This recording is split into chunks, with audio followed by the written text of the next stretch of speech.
2019થી 2024 સુધીમાં ભારતીય જનતા પાર્ટીની સ્પષ્ટ 2/3 મેજોરિટીથી ને બોડી બેઠી.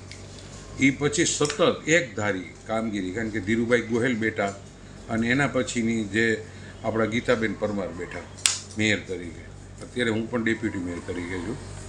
અખલોટ પૈસા કેન્દ્ર સરકાર અને ગુજરાત સરકારે આપ્યા. ટુરિઝમ વિભાગે જો તમે ગણો તો ઉપરકોટનો જે 80 કરોડ રૂપિયાના ખર્ચે આખો ઉપરકોટ તૈયાર થયો. એ જ રીતે નરસિંહ મહેતાના તળાવના 65 કરોડ રૂપિયા દીધા. મકબરા 8-8 કરોડ રૂપિયાનો, જે અત્યારે એમ કહેવાય કે તાજમહેલ જેવો છે, જે કોર્ટની સામે છે. એ સિવાયના 350 કરોડ રૂપિયાની ભૂગર્ભ ગટર કે જે પાણી પુરવઠા મારફત કામગીરી કરવામાં આવી હતી. આ વિજયભાઈ રૂપાણી ટાઈમે ટેન્ડર બહાર પડ્યું હતું. એ પછી પાછી 350 કરોડ રૂપિયા એના નળ જોડાણ માટે થઈને દીધા. એનું પણ ફૂલ સ્પીડે કામ ચાલુ છે. અત્યારે જૂનાગઢની અંદર ટોરેન્ટોના અડધા વિસ્તારમાં ગેસની પાઇપલાઇન આવી ગઈ છે.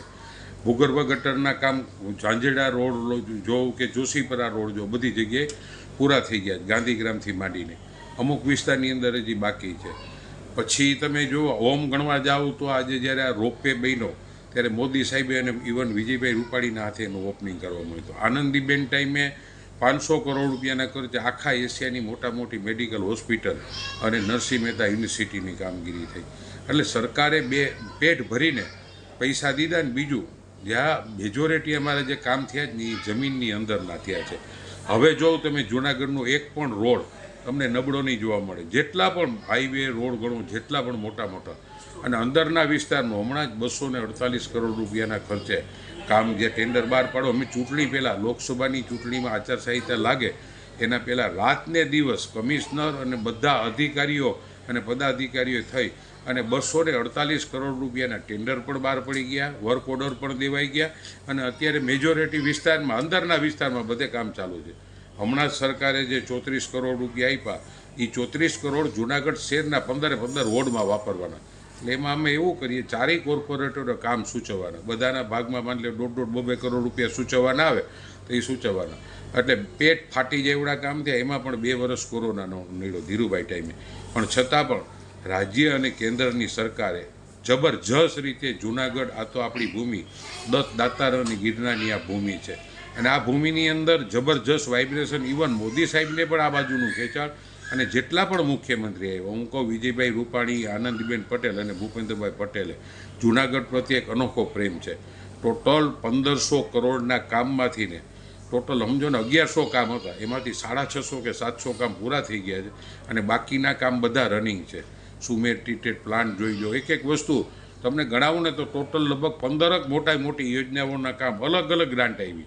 માની લો કે ભૂગર્ભ ગટરનું કામ છે, તેના પૈસા અમે ક્યાંય વાપરી ન શકીએ. પાઇપ જોડાણનું, ભૂગર્ભ ગટર જોડાણના પૈસા દીધા એમ ક્યાંય બીજે ન હોય. સરકારે જ ટેન્ડર બહાર પડ્યા, સરકારે જ એની ડિઝાઇન બનાવેલી છે. એટલે આ કામ જબરજસ્ત રીતે છે. ખાસ કરીને અમારી 31મી જુલાઈ સુધીમાં ઇલેક્શન થઈ જવું જોઈએ અને નવા બેસી જવા જોઈએ. હમણાં જ અમે લગભગ 8 દિવસ પહેલાં મુખ્યમંત્રીશ્રીને મળ્યા હતા, કારણ કે જૂનાગઢે 41,000ની લીડ દીધી. અને પ્રજાને ખબર છે, ઘણા ટીકા કરતા હોય સોશિયલ મીડિયામાં, કામ છે તેમ છે. ખરેખર જે મેઇન કામ થયા છે ને, ઓછામાં ઓછા 800થી 1000 કરોડના કામ એ જમીનની અંદરના થયા છે.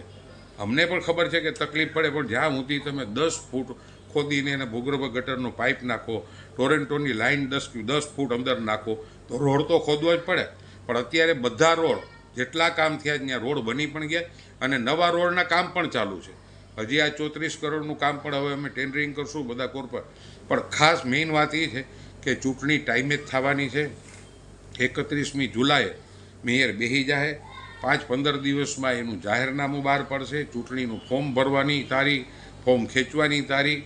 એટલે હું માનું જ, મેં હમણાં CMRએ જ્યારે વાત કરી અમે, ત્યારે હરેશભાઈ હતા સ્ટેન્ડિંગના ચેરમેન, દંડક હતા અરવિંદભાઈ ભલાણી અને આપણા શહેર પ્રમુખ પુનિતભાઈ શર્મા, એની હાજરીમાં જ મારે પણ વાત થઈ હતી. એણે કીધું હતું કે ના ટાઈમે ચૂંટણી થાય. બ્રિજના જે 85 કરોડ રૂપિયાનું ટેન્ડર, એની ડિઝાઇન બધું નક્કી થઈ ગયું, ટેન્ડર ખુલી પણ ગયું છે.